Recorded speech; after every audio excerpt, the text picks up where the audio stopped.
शादी की रात मेरे पति ने मुझे हाथ न लगाया और अगले ही दिन मेरा पति विदेश चला गया और मेरे पास एक 14 साल का नौकर छोड़ गया जो बहुत अच्छा था। हमारा घर बहुत बड़ा था, इसलिए मुझे अकेले सोने में डर लगता था। मैंने अपने 14 साल के नौकर को अब अपने पास सुलाना शुरू कर दिया। अभी कुछ ही दिन गुजरे थे कि मेरी हालत खराब रहने लगी। मेरा नौकर रोज रात को अपने हाथ से मुझे खाना खिलाता, जिसे खाकर मैं सुकून की नींद सो जाती। एक दिन उसके हाथ का खाना ना खाया। फिर आधी रात को नौकर ने उठकर मेरे कपड़े। मैंने अपनी ज़िंदगी में भी नहीं सोचा था कि मेरा नौकर ही मेरे साथ इस तरह से करेगा।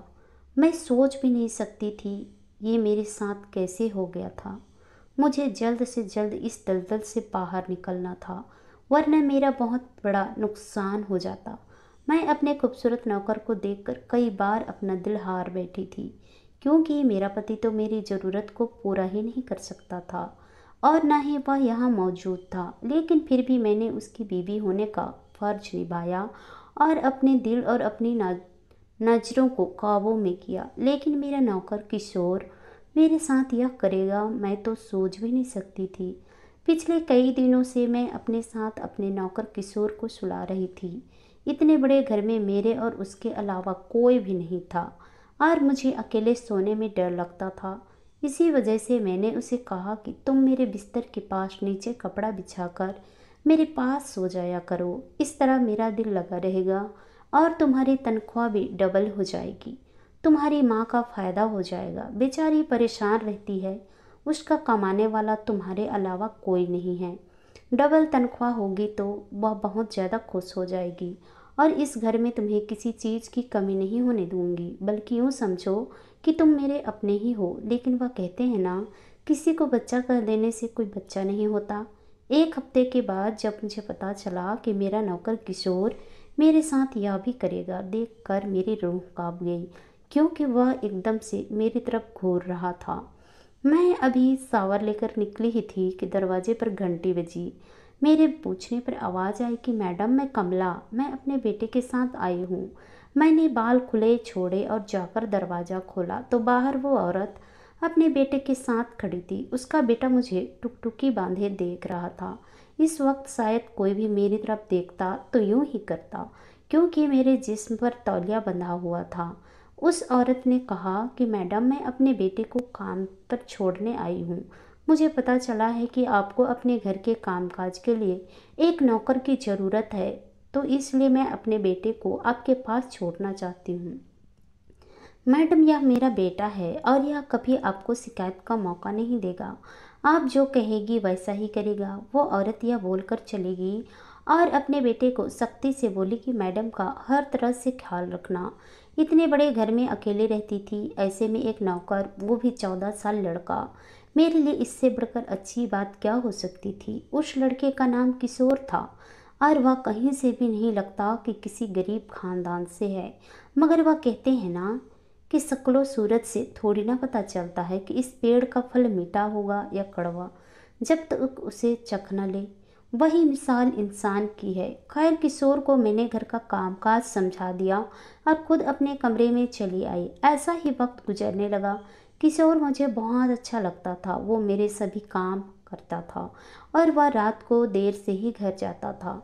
उसकी तनख्वाह मैंने अलग से लगाई थी और मैं किशोर की तरफ से बिल्कुल बेफिक्र थी, क्योंकि वह अपने काम से काम रखता था। एक दिन मैं अपने कमरे में कपड़े सेट कर रही थी कि अचानक किशोर कमरे में आ गया। मैं उसे अचानक अपने कमरे में देखकर चौंक गई, क्योंकि इस वक्त मैं कपड़े बदली कर रही थी। वह मेरी तरफ नजरें देखते ही फौरन बाहर चला गया। जब मैंने कपड़े बदली कर लिए तो मैंने उसे आवाज़ दी। वो तो मुझसे माफ़ी मांगने लगा और उसने कहा कि मालकिन, मुझे माफ़ कर दें। मुझे नहीं पता था कि आप कपड़े बदली कर रही थी और आपने तो दरवाज़ा भी बंद नहीं किया था, जिसकी वजह से मैं सीधे कमरे में चला आया। इस बात को 2-3 दिन गुजर चुके थे कि मुझे घर में फ़ोन की घंटी सुनाई दी। मेरे अलावा इस घर में मोबाइल किशोर के पास होता था, क्योंकि किशोर के अलावा घर में कोई भी नहीं था और वह मोबाइल किशोर का ही था। किशोर अपने किसी दोस्त से बात कर रहा था। मैंने जब उसे बुलाया और कहा कि तुम्हारे पास ये मोबाइल कहाँ से आया, तो उसने कहा कि मेरी माँ ने लेकर दिया है। मैंने कहा कि अभी तुम बहुत छोटे हो, तुम्हारी उम्र ही क्या है, तुम सिर्फ अभी 14 साल के हो, इसलिए यह इस्तेमाल करना इस उम्र में ठीक नहीं। उसने कहा कि मालकिन, आजकल तो 11-12 साल के बच्चे के पास फ़ोन है, आप किस ज़माने में रह रही हैं। यह सब बातें पहले होती थी, आजकल कौन देखता है। मैं उसकी बात सुनकर दंग रह गई। ऊपर से मेरा पति अमन मेरी बातों पर ध्यान नहीं दे रहा था। उसे जब अपने हालात का बताती तो आगे से 2 शब्द कह देता कि तुम बच्चे नहीं हो, आखिर कब बड़ी होगी। सारी दुनिया की बीवियों के प्रति बाहर के देशों में जाते हैं, हम दुनिया से अलग थोड़ी हैं। आज भी मुझे घर में अकेले डर लग रहा था। पिछले 1 माह से रोज़ मुझे लगता कि शायद घर में कोई आता है, क्योंकि यूं ही आधी रात होती तो मुझे दहशत होने लगती थी। अपने इसी डर को काबू में करने के लिए बहुत कुछ कर चुकी थी। सुबह होते ही अपनी सहेली को गपशप के लिए बुला लेती, शाम के वक्त कॉलोनी में बने जिम में चली जाती थी, मगर कोई फर्क ना हो रहा था। आज मैंने सोच लिया था कि पति का फ़ोन आते ही उन्हें सब बता दूंगी। कितने बड़े घर में रहना कितना मुश्किल है, खुद तो वह विदेश में रहते हैं और मुझे इस घर में कैदी बनाकर छोड़ गए। शादी को लेकर मैंने बहुत सारे ख्वाब देख रखे थे। मैं शुरू से ही एक रोमांटिक लड़की थी। मैं हमेशा से यह सोचती थी कि मेरा होने वाला पति भी मेरे साथ रोमांटिक होगा। मैं सारी सारी रात उसे बातें किया करूँगी और जब कभी हम दोनों बातें करते थक जाएंगे तो फिर एक दूसरे की बाहों में ही सो जाएंगे। मगर जब शादी हुई तो मेरा पति उसके उलट था। वो इस बात से कोसों दूर था। एक औरत की ज़रूरत पैसा, कपड़े और जूते ही नहीं होते, बल्कि इसके अलावा भी बहुत कुछ होता है जिसे पूरा करना एक पति का फर्ज होता है। और शादी की पहली रात को लेकर मेरी सहेलियां ने मुझे इतना कुछ सिखाया था कि मैं इस सब को लेकर बहुत ज़्यादा खुश थी कि पति को किस तरह से खुश किया जाए।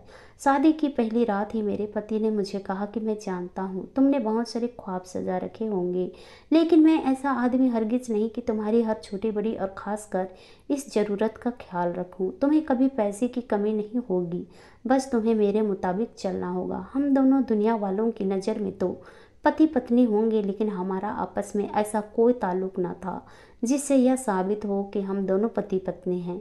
पति की इस कदर सख्त बातों ने मुझे अंदर तक छलनी कर दिया था। मैं अपनी किस्मत को रो रही थी कि मेरे बाप ने या मुझे किसके साथ बांध दिया, क्योंकि पैसा ही सब कुछ नहीं होता, उसके अलावा जिस्म की बुनियादी ज़रूरतें भी होती है। जैसे भूख के वक्त पेट को रोटी की ज़रूरत होती है, बिल्कुल उसी तरह हमारे जज्बात को भी खुराक की ज़रूरत होती है।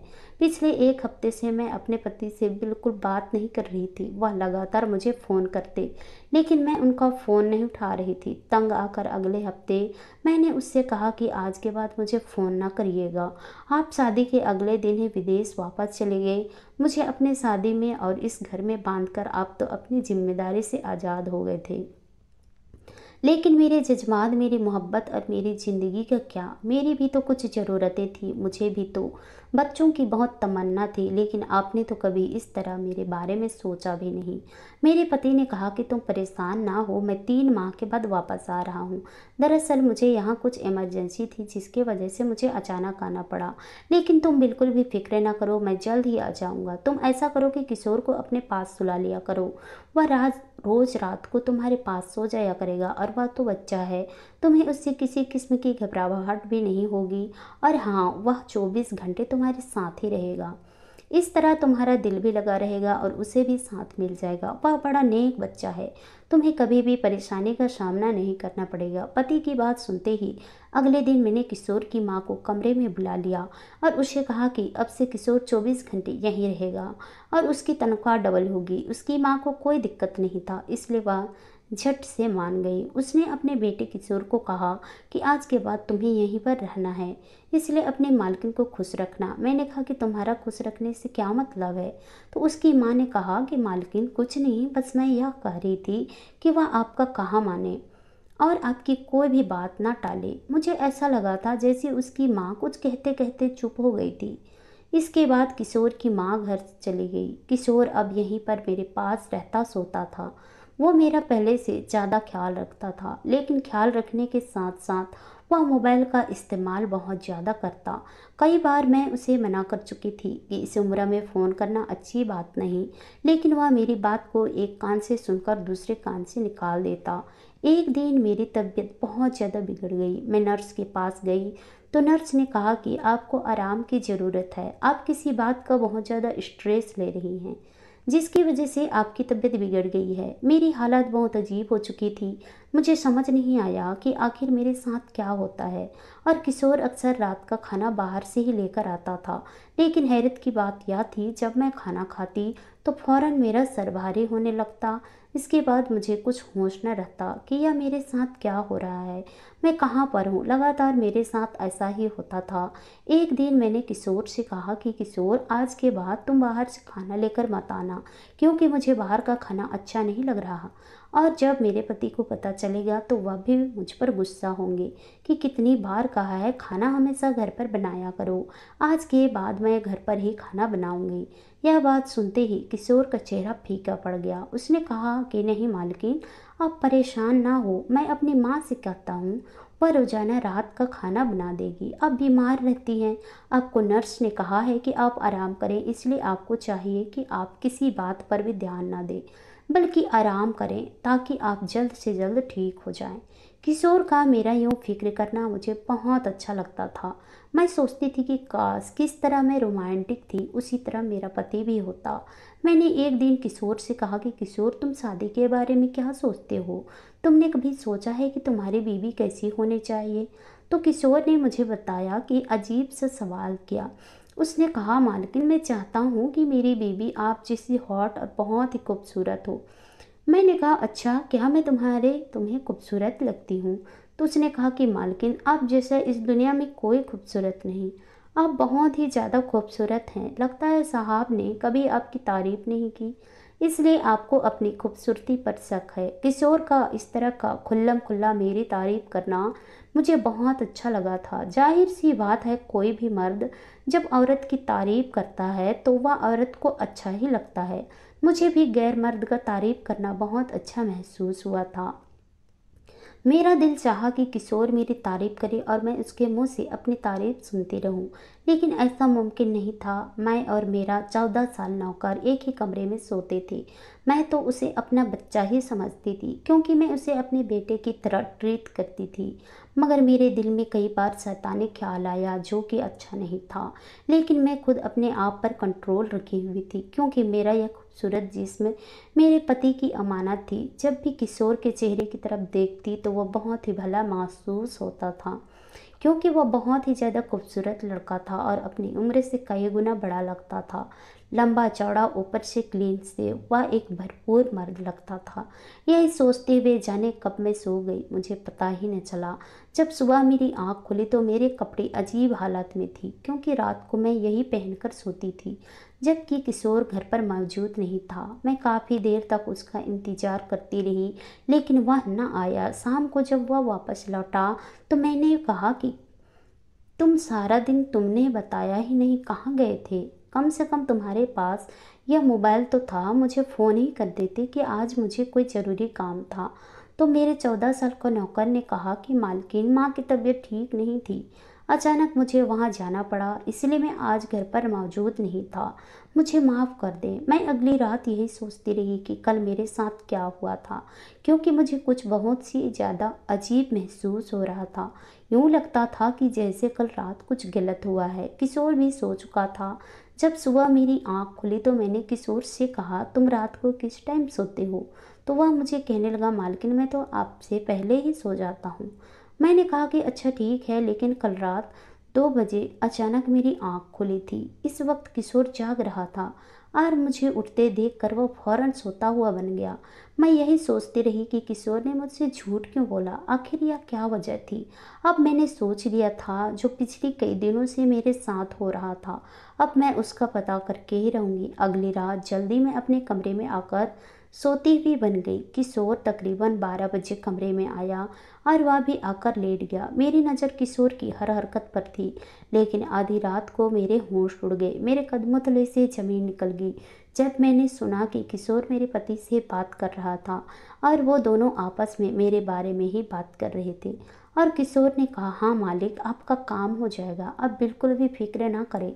मैं मालकिन को यहाँ पर बहुत ज़्यादा उलझा कर रखूँगा, बल्कि मैंने उनकी बहुत सी अतरंगी तस्वीरें भी बना ली है, जिसके ज़रिए मैं उन्हें ब्लैकमेल करूँगा और उन्हें बताऊँगा कि वो अपने पति को धोखा दे रही है और अपने ही घर के नौकर के साथ अपनी ज़रूरत पूरी कर रही है।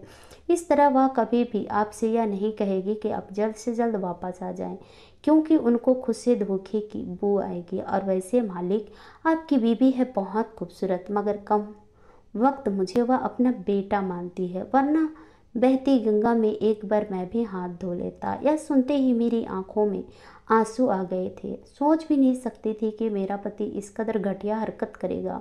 फिर अगले दिन मुझे मोहल्ले की औरत से मालूम हुआ कि मेरे पति ने बाहर एक गोरी से शादी कर रखी है। उसने बताया कि मेरे पति ने कभी मुझ में दिलचस्पी ही जाहिर नहीं की थी।